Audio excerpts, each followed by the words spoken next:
Pemirsa, pelatih Jakarta Electric PLN Camnan Dokmai membuat komentar mengejutkan soal Megawati jelang laga. Malam hari ini melawan Jakarta Pertamina Enduro di Gor Ken Arok Malang di lanjutan putaran kedua seri Pro Liga 2026. Di sisi lain, sahabat Megawati yang juga Kapten Red Sparks, Yeung Hae-son, angkat suara usai Megawati diremehkan. Yeung ngaku Mega adalah nyawa Pertamina Enduro, bahkan pelatih Red Sparks Ko Hye-jin membela Mega gini, benarkah itu? Wah, Gor Ken Arok Malang bisa mendadak gempar. Begini pernyataan mengejutkan pelatih Jakarta Electric PLN Camnan Dokmai jelang melawan Jakarta Pertamina Enduro malam ini. Sampai nekat senggol Megawati Hangestri kayak begini. Bahkan sampai bikin Kapten Red Sparks sekaligus sahabat Megawati Yeung Hae-son dan pelatih Red Sparks Ko Hye-jin angkat suara. Gini membela Mega. Benarkah demikian? Yuk simak video ini sampai selesai ya guys. Sebelum dimulai pembahasan, mohon bantuannya untuk subscribe channel ini, agar tidak ketinggalan info Timnas Indonesia.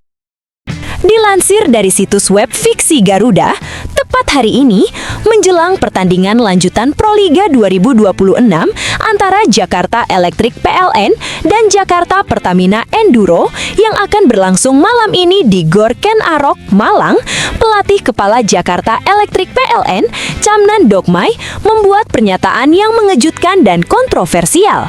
Dalam konferensi pers yang diadakan beberapa jam sebelum pertandingan, Dokmai secara terang-terangan mengkritik performa dan reputasi pemain-pemain dari tim lawan, khususnya mega bintang Megawati Hangestri dan Tisha Amalia. Sebagai pelatih yang terkenal dengan gaya bicara yang tegas dan tanpa kompromi, Dokmai menilai bahwa Jakarta Pertamina Enduro, meskipun banyak dielu-elukan oleh media, sebenarnya adalah tim yang overrated. Ia dengan lugas menyebutkan bahwa Enduro yang dipenuhi dengan pemain-pemain berbakat masih jauh dari kata sempurna dan tidak layak untuk mendapat perhatian berlebihan dari media. Enduro itu tim yang biasa saja sebenarnya. Media terlalu membesar-besarkan kehebatan mereka, padahal mereka tidak lebih dari tim biasa. Nama-nama besar seperti Megawati Hangestri dan Tisha Amalia, saya rasa mereka tidak sehebat yang digembar-gemborkan, kata Dokmai dengan nada tegas dan penuh percaya diri. Nama Megawati Hangestri sebagai salah satu pemain andalan di posisi open spiker memang menjadi sorotan publik sejak musim lalu. Begitu pula dengan Tisha Amalia yang selalu menjadi harapan bagi Pertamina Enduro di posisi setter. Namun menurut Camnan Dokmai, keduanya tidak lebih dari sekedar pemain biasa yang hanya mendapatkan perhatian lebih karena keberadaan mereka di bawah sorotan media yang terlalu berlebihan. Mereka tidak sehebat apa yang orang-orang katakan. Media lebih sering membesar-besarkan prestasi mereka, padahal di lapangan mereka tidak menunjukkan performa yang luar biasa. Ujarnya, Camnan menilai bahwa pemain seperti Megawati yang dikenal dengan kemampuan menyerangnya seringkali kesulitan dalam menghadapi sistem blokir yang solid. Sementara itu, Tisha Amalia, meskipun berbakat dalam distribusi bola, masih memiliki banyak kekurangan dalam pengambilan keputusan yang cepat dan akurat di saat-saat kritis pertandingan. Sikap skeptis Camnan terhadap pemain-pemain dari Enduro bukanlah tanpa alasan. Ia merasa bahwa meskipun Enduro mendapat dukungan penuh dari media, performa tim tersebut dalam beberapa laga terakhir tidak sesuai dengan ekspektasi publik. Dalam beberapa pertandingan terakhir, meskipun banyak diisi oleh nama-nama besar, Enduro terbukti kesulitan untuk menghadapi tekanan dari tim-tim dengan pola permainan yang terorganisir dengan baik, seperti yang ditampilkan oleh Jakarta Electric PLN di bawah arahannya. Sebagai pelatih yang sudah berpengalaman dalam dunia bola voli profesional, Camnan Dokmai merasa yakin dengan tim yang ia asuh. Ia menegaskan bahwa Jakarta Electric PLN, meski tidak dihiasi dengan selebriti voli seperti Enduro, justru memiliki potensi yang jauh lebih besar untuk meraih kemenangan dalam pertandingan malam nanti. Dokmai juga menyoroti betapa solidnya pertahanan timnya yang selama ini menjadi kunci utama di setiap pertandingan. Di Pro Liga 2026 ini, kami terus menunjukkan konsistensi dalam permainan. Kami bermain sebagai satu kesatuan tim, bukan hanya mengandalkan satu atau dua pemain bintang. Kami lebih fokus pada taktik dan kerja sama tim yang solid. Jadi, kami percaya diri bisa mengatasi Enduro, tegas Camnan, yang sebelumnya berhasil membawa Jakarta Electric PLN meraih kemenangan atas tim-tim besar di beberapa seri sebelumnya. Menurut Chamnan, kunci kemenangan melawan Pertamina Enduro terletak pada kemampuan timnya untuk menghentikan serangan-serangan andalan Megawati Hangestri. Ia juga menyoroti pentingnya untuk mengurangi pengaruh Tisha Amalia dalam mendistribusikan bola dengan tepat kepada para pemain serang Enduro. Jakarta Electric PLN akan memanfaatkan pertahanan yang solid serta variasi serangan untuk mengeksploitasi kelemahan-kelemahan yang ada di tim lawan. Megawati memang memiliki serangan yang mematikan, tapi saya rasa kami sudah menemukan cara untuk menghadapinya. Sementara itu, Tisha Amalia bukanlah sosok yang tak terkalahkan. Kami tahu cara memaksimalkan blokir kami dan mengatur strategi untuk menghadangnya, tambahnya dengan penuh percaya diri. Sementara itu, di sisi lain, pernyataan kontroversial yang dilontarkan oleh pelatih Jakarta Electric PLN, Chamnan Dokmai, mengenai Megawati Hangestri dan Tisha Amalia mendapat reaksi keras dari berbagai pihak. Salah satu yang paling mencolok adalah reaksi dari Yeung Hyeson, kapten tim Red Sparks Korea dan sahabat dekat Megawati Hangestri, yang merasa tak terima dengan pernyataan pelatih elektrik PLN tersebut. Yeung Hyeson dan Megawati Hangestri pernah menjadi rekan setim di Red Sparks Korea pada musim 2024 dan 2025 yang menjadikan hubungan mereka sangat dekat, baik di dalam maupun luar lapangan. Selama 2 musim tersebut, keduanya membentuk ikatan kuat yang tidak hanya membuat tim semakin solid, tetapi juga menjadikan mereka sahabat sejati. Yeung, yang memiliki pengalaman bertahun-tahun bermain di level tertinggi voli internasional, merasa bahwa pernyataan Chamnan Dokmai tentang Megawati sangat tidak adil. Megawati adalah pemain luar biasa, dan saya bisa mengatakan itu dengan keyakinan penuh karena saya bermain bersamanya selama 2 musim. Dia punya mentalitas yang kuat, kemampuan menyerang yang mematikan, dan selalu bisa diandalkan dalam situasi genting. Dia bukan hanya biasa saja seperti yang dikatakan pelatih Jakarta Electric PLN. Itu hanya pandangan pribadi yang sangat keliru dan tidak objektif, ungkap Yeung Hyeson dengan nada tegas dalam wawancara eksklusif. Kapten tim Red Sparks ini juga menambahkan bahwa Megawati memiliki dedikasi yang tinggi terhadap olahraga voli. Setiap pemain yang berprestasi seperti Megawati pasti sudah melewati proses panjang dan penuh kerja keras. Tidak ada yang tiba-tiba menjadi hebat tanpa usaha. Jadi, saya tidak terima dengan pernyataan yang merendahkan dia seperti itu. Lanjutnya, sebagai kapten Red Sparks, Yeung Hyeson memiliki pandangan yang tajam mengenai karakteristik dan kemampuan rekan-rekannya di lapangan. Selama berduet dengan Megawati di Red Sparks, Yeung menyaksikan langsung bagaimana Megawati mampu beradaptasi dengan cepat dalam kompetisi internasional dan menunjukkan kemampuan teknis yang mumpuni. Megawati tidak hanya berkontribusi dengan serangan, tapi juga dalam mengangkat semangat tim. Dia adalah sosok pemimpin yang sangat penting dalam tim kami. Setiap kali ada tekanan besar di lapangan, dia selalu bisa tetap tenang dan fokus. Itu yang saya lihat dari dia, dan saya yakin dia juga bisa tampil luar biasa di Proliga, meski di bawah tekanan, kata Yeung yang musim ini kembali memperkuat Red Sparks untuk ambisi juara di Liga Korea. Menurutnya, untuk menjadi seorang pemain hebat seperti Megawati, tidak cukup hanya dengan skill fisik yang mumpuni. Mentalitas adalah aspek yang sangat penting, dan Megawati selalu membuktikan bahwa ia memiliki mental juara yang jarang dimiliki oleh banyak pemain. Dalam pernyataan resminya, Yeung juga menegaskan bahwa ia mendukung penuh sahabatnya untuk terus menunjukkan kualitas terbaik di Proliga 2026, meskipun mendapat kritik tidak adil dari pelatih Jakarta Electric PLN. Kami tidak akan diam begitu saja. Saya mendukung Megawati sepenuhnya. Saya tahu dia mampu memberikan yang terbaik, dan saya yakin dia akan membuktikan dirinya dalam pertandingan nanti. Semua yang dia raih bukanlah kebetulan, tapi hasil dari kerja kerasnya, kata Yeung dengan penuh keyakinan. Hubungan antara Yeung Hyeson dan Megawati memang lebih dari sekedar hubungan profesional di lapangan. Keduanya memiliki ikatan pribadi yang sangat kuat. Bahkan setelah Megawati meninggalkan Red Sparks untuk berkarir di Proliga Indonesia, Yeung tetap menjadi sahabat yang sangat mendukung perjalanan karir Megawati. Mereka tetap berkomunikasi secara intens dan saling memberi semangat. Megawati adalah teman yang sangat saya hargai. Di luar lapangan, kami selalu berbicara tentang voli, tentang impian kami, dan bagaimana kami bisa terus berkembang sebagai pemain. Saya selalu memberi dukungan penuh untuk apapun yang dia lakukan, dan saya tahu dia juga selalu mendukung saya, jelas Yeung. Bagi Yeung, Megawati bukan hanya seorang pemain, tetapi juga seorang pribadi yang memiliki kekuatan mental luar biasa untuk menghadapi segala tekanan, dan itulah mengapa dia merasa pernyataan Chamnan Dokmai yang merendahkan kualitas Megawati sangat tidak layak. Ini bukan soal kemenangan atau kekalahan. Ini soal menunjukkan kepada dunia bahwa Megawati dan Tisha, seperti kami di Red Sparks, adalah pemain yang sangat berkualitas dan pantas dihormati. Tegas Yeum yang kini kembali fokus pada kompetisi di Liga Korea bersama Red Sparks. Sementara itu, di sisi lain, setelah kontroversi yang melibatkan pelatih Jakarta Electric PLN, Chamnan Dokmai, yang merendahkan kemampuan Megawati Hangistri, pelatih tim Red Sparks Korea, Ko Hee-jin akhirnya angkat bicara. Dalam wawancara eksklusifnya, Ko Hee-jin menegaskan bahwa komentar yang dikeluarkan oleh Chamnan Dokmai sangat tidak mencerminkan fakta di lapangan dan merendahkan kualitas salah satu pemain terbaik yang pernah ia latih, yaitu Megawati Hangestri.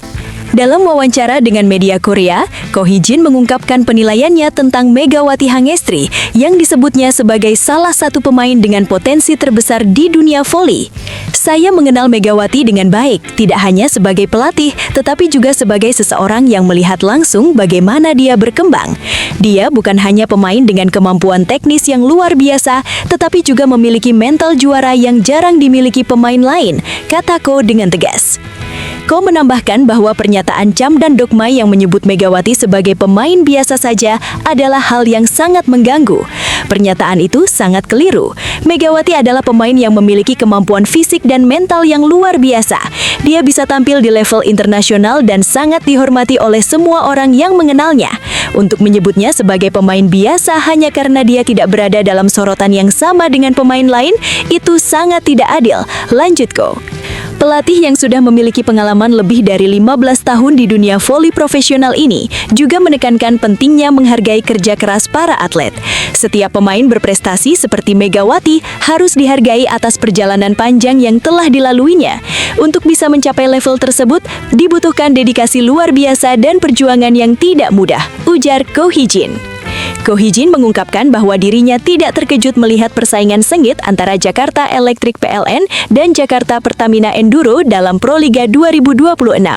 Namun, ia mengingatkan bahwa di balik semua rivalitas itu, seharusnya ada rasa saling menghormati antar tim dan pemain. Persaingan itu normal dalam olahraga, tetapi ada batasan yang harus dihormati. Mengkritik pemain secara pribadi, apalagi dengan cara yang merendahkan, adalah sesuatu yang tidak pantas dilakukan oleh seorang pelatih profesional. Jelas Ko. Selama 2 musim bersama Red Sparks, Megawati tidak hanya berperan sebagai pemain serang yang andal, tetapi juga sebagai figur penting dalam menjaga atmosfer positif di ruang ganti. Ko Hee-jin menuturkan bahwa Megawati memiliki peran besar dalam menyatukan tim dengan gaya bermain yang mengutamakan kolektivitas. Megawati adalah tipe pemain yang tidak hanya mencari kemenangan untuk dirinya sendiri, tetapi untuk seluruh tim. Dia selalu menunjukkan komitmen yang tinggi, dan ini menjadi teladan bagi pemain muda lainnya di Red Sparks. Jelas Ko. Bukan hanya dari segi teknis, Megawati juga memiliki pengaruh besar terhadap perkembangan tim, khususnya dalam aspek mentalitas juara. Dia selalu fokus pada kemenangan tim dan tidak pernah mengeluh. Mentalitas seperti inilah yang perlu ditularkan kepada pemain-pemain muda yang baru bergabung, tambahnya. Ko Hee-jin juga menilai bahwa Megawati akan menghadapi tantangan besar dalam Proliga 2026. Meski begitu, dia percaya bahwa sahabatnya itu akan mampu menghadapinya dengan baik. Saya tahu Megawati, dia memiliki mental baja dan tidak mudah terpengaruh oleh komentar negatif. Saya yakin dia akan membuktikan diri di Proliga dan membungkam kritik-kritik yang tidak beralasan, katanya. Menurutku, kunci kesuksesan Megawati di Proliga adalah kemampuannya untuk beradaptasi dengan gaya bermain yang berbeda. Proliga adalah kompetisi yang sangat ketat, dan saya tahu Megawati sudah siap untuk itu. Saya berharap dia bisa kembali menunjukkan kualitas terbaiknya di sana dan mengukir prestasi yang lebih besar. Tapi tunggu, benarkah kabar tersebut? Simak hasil penelusuran admin di akhir video ini ya, guys. Kabar kurang baik datang untuk timnas Indonesia. Back andalan Kevin Dix belum bisa kembali bermain untuk Borussia Mönchengladbach setelah mengalami benturan keras di kepala 2 pekan lalu saat duel dengan pemain Hamburg SV, Luka Vuskovic. Dampaknya ternyata cukup serius. Dix sempat merasakan mual dan kesulitan melakukan aktivitas ringan. Pelatih Gladbach, Eugene Polanski, menegaskan timnya sangat berhati-hati menangani cedera kepala. Kini Dix sudah bisa berdiri dan bergerak, tetapi pemulihannya masih dipantau ketat. Cedera ini membuat Dix absen saat Gladbach melawan Werder Bremen. Kehilangannya terasa besar, bukan hanya di lini belakang, tetapi juga dalam urusan penalti. Dari 6 penalti Gladbach musim ini, 3 gol dicetak Dix yang menjadi eksekutor utama. Kondisi tersebut memunculkan keraguan jelang FIFA Series 2026. Pelatih Timnas Indonesia, John Hertman, kemungkinan menunda pemanggilan Dix demi menghindari risiko cedera berulang. Sementara itu, Gladbach juga harus menyiapkan opsi lain di pertahanan dan untuk tugas penalti saat menghadapi Bayer Leverkusen. Absennya Dix jelas jadi perhatian bagi Timnas Indonesia, mengingat perannya yang krusial bagi kekuatan skuad Garuda di laga internasional. Kiper Cremonese sekaligus penjaga gawang Timnas Indonesia, Emil Audero, akhirnya angkat bicara soal kondisinya setelah terkena ledakan flare yang dilempar supporter Inter Milan. Insiden itu terjadi saat Cremonese menjamu Inter di lanjutan Liga Italia beberapa hari lalu. Di awal babak kedua, gawang Cremonese berada tepat di depan tribun pendukung Inter. Sebuah flare tiba-tiba dilempar ke area kotak penalti. Dari video yang beredar, Audero sempat memberi isyarat agar laga dihentikan, namun flare tersebut keburu meledak di dekatnya. Wasit langsung menghentikan pertandingan dan menghampiri Audero, diikuti para pemain lain. Kiper 29 tahun itu sempat terjatuh dan mendapat perawatan medis, dengan indikasi gangguan pendengaran serta luka di lutut. Meski begitu, ia tetap melanjutkan laga sampai selesai. Lewat video di akun resmi Cremonese, Audero memastikan kondisinya baik-baik saja. Ia mengaku sempat merasakan nyeri di telinga dan sensasi terbakar di lutut, tetapi sudah bisa kembali berlatih. Ia juga lega karena situasinya tidak berujung lebih buruk. Audero menyayangkan insiden seperti ini masih terjadi di sepak bola dan berharap kedepannya tidak terulang. Ia pun berterima kasih atas dukungan dan pesan yang diterimanya. Dalam pertandingan tersebut, Cremonese kalah 0-2 dari Inter Milan lewat gol Lautaro Martinez dan Piotr Zielinski di babak pertama. Ketua Badan Tim Nasional BTN, Sumarji, buka suara setelah menerima sanksi berat dari FIFA yang ia nilai terlalu keras dan tidak masuk akal. Hukuman itu dijatuhkan menyusul insiden seusai laga Timnas Indonesia versus Irak di putaran keempat kualifikasi Piala Dunia 2026 Zona Asia di Jeddah, 11 Oktober 2025. Dalam laporan Komite Disiplin FIFA, Sumarji disebut menyerang wasit asal Cina Manning dari belakang hingga sang pengadil lapangan terjatuh. Akibat kejadian tersebut, Manning langsung memberi kartu merah. FIFA kemudian menyatakan Sumarji melanggar pasal 14 Kode Disiplin terkait penyerangan terhadap perangkat pertandingan. Sanksinya tak ringan, larangan mendampingi Timnas Indonesia dalam 20 laga, serta denda 15.000 franc Swiss, sekitar 324 juta rupiah, yang harus dibayar dalam 30 hari. Sumarji mengakui hukuman itu, dan sempat mengajukan banding, namun ditolak. Ia menegaskan versi kejadiannya berbeda dengan yang tertulis di laporan, dan meminta publik melihat rekaman video. Meski keberatan, Sumarji akhirnya menerima keputusan tersebut, walau tetap menilai hukumannya terlalu berat. Kini, ia telah mundur dari posisi manajer timnas dan memilih fokus menjalankan tugas sebagai ketua BTN. Mauro Zylstra memang baru diperkenalkan sebagai pemain anyar Persija Jakarta, tetapi ia sudah merasakan hangatnya dukungan. Penyerang muda Timnas Indonesia itu resmi memulai petualangan barunya bersama Macan Kemayoran pada putaran kedua Super League. Transfer ini jadi langkah penting dalam karir Zylstra setelah sebelumnya menimba pengalaman di Belanda bersama FC Volendam. Kehadirannya diharapkan menambah ketajaman lini serang tim asuhan Mauricio Sousa dalam perebutan gelar. Tak lama setelah diumumkan, Zylstra menyapa supporter lewat Instagram dengan foto dirinya mengenakan jersey Persija dan caption singkat, New Challenge @Persija. Unggahan itu langsung ramai respons, termasuk dari rekan-rekannya di Timnas Indonesia. Kapten Timnas, Jai Itzes, memberi dukungan singkat, Good luck bro.